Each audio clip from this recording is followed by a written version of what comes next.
عاشق صومعه بیوله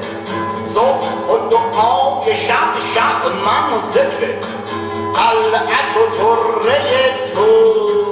من الهدات الى العشق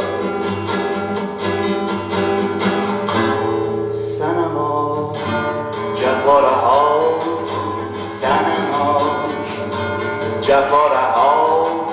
سنما جفارها جفارها تو چه مظهری هری که زلجله بی تو صدا سیحه قدسیان آن گذرد سربه لامکان که خوشا جمال ازل خشا سنما جفارها سنما جفارها سنما جفارها سنما جفارها نفحات مثل که قد جمرات شوق کفی حشاز قمت به سینه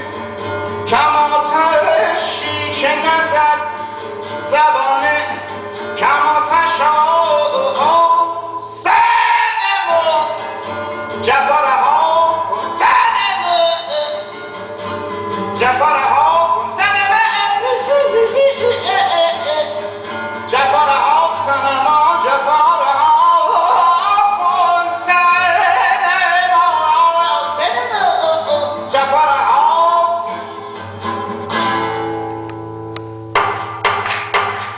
سحر شد خسرو به خوابم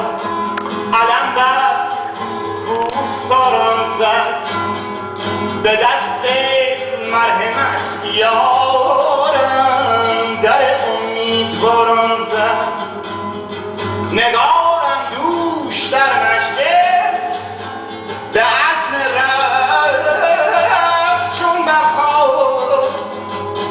گره بگشود از ابرو و بر دلهای یاران زد سنما جفارها سنما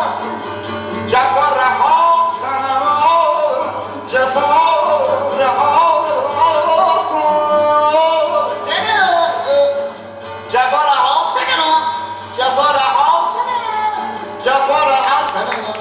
جفارها سنما جفارها